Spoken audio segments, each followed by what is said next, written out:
తాను క్రిస్టియన్ వ్యతిరేకి అనడం విడ్డూరంగా ఉందని డిప్యూటీ స్పీకర్ రఘురామకృష్ణంరాజు అన్నారు. తనకు క్రిస్టియన్ మతం అంటే చాలా అమితమైన గౌరవం ఉందన్నారు. రాష్ట్రంలో ఏ ఎమ్మెల్యే చేయలేని అభివృద్ధి తాను చేసి చూపిస్తానన్నారు.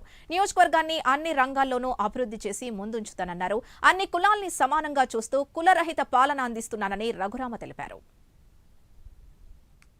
నేను కాలువ గట్ల మీద నిర్మించిన గట్ట అంటే ఆల్మోస్ట్ నాకు కాలువ పక్కన వెహికల్ వెళ్ళాలి. వెహికల్ వెళ్తే నేను లో కాస్ట్ లో రిపేర్ చేయగలను. ప్రభుత్వం సరిగ్గా ఇవ్వట్లేదు కాలువల రిపేర్ కి. నేను ఏదో ఉండి ఇన్ఫ్రాస్ట్రక్చర్ ఫండ్ అని కలెక్టర్ గారితో అకౌంట్ ఓపెన్ చేయటం, కొంత మార్జిన్ మనీ అక్కడి నుంచి ఇచ్చి ఆ ఊరోళ్ళని మోటివేట్ చేసి కాలువ మీరు బాగు చేసుకోవాలరా బాబు అని ఒక పంట ఏమో ఆ ఫండ్ నుంచి నేనే తయారు చేయించి ఒక పంట డొనేట్ చేసి పర్మనెంట్ గా ఇంకో పంట కూడా రెడీ అవుతుంది. సుమారు 50 లక్షలు పెట్టి 2 పంటలు చేయించాను శాశ్వతంగా పరిష్కారం కోసం. ప్రభుత్వానికి సంబంధం లేదు. ఈ రిపేర్ చేయాలి అంటే వెహికల్ తోటి చేస్తే పావులు అయ్యేది, మాన్యువల్ చేస్తే రూపాయలు. అయితే ఇక్కడ పని చేయడానికి ఉచిత పథకాల ప్రభావం అదేదైనా కావచ్చు కానీ మనుషులు దొరకట్లేదు. ముందు మనకి ఎక్కడైనా బెంగాల్ నుంచి వచ్చిన వాళ్ళు, బీహార్ నుంచి వచ్చిన వాళ్ళే చేపల చెరువుల్లో కూడా ఉన్నారు. వాళ్ళు పర్మనెంట్ గా ఇక్కడ మకాం పెట్టి వాళ్ళు ఆ పనులు చూసుకుంటారు. పనులు చేయడానికి మనుషులు లేరు. కొన్ని డబ్బులు ఇచ్చి మంచి మనసు ఉన్నా కూడా. సో వెహికల్ తోటి చేయాలి. నేను అందరు సాగు నీరు అందిస్తానని మాటిచ్చా.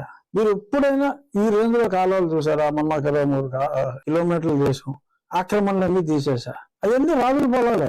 ట్రాన్స్ఫార్మర్లు పెట్టారు, 10 అడుగులు చెరువుల్లో కలిపేసుకున్నారు. మొత్తం అన్ని సరి చేసి వెహికల్ వెళ్ళి దారి వేసేసి వాళ్ళ ఖర్చు వాళ్ళే పెట్టుకున్నారు, చేశారు. అలా కొన్ని కాలువల మీద చర్చలు కట్టారు, తీసేసాం. ఇప్పుడు కాలంలో రోడ్డు మీద గుడి ఉంది, ఎప్పటి నుంచో ఉంది, 50 సంవత్సరాల నుంచి. వాళ్ళకి ఆల్టర్నేటివ్ గుడి కట్టడానికి నా స్వయంగా నా నిధులు ఇచ్చా. నేను కాలువ గట్ల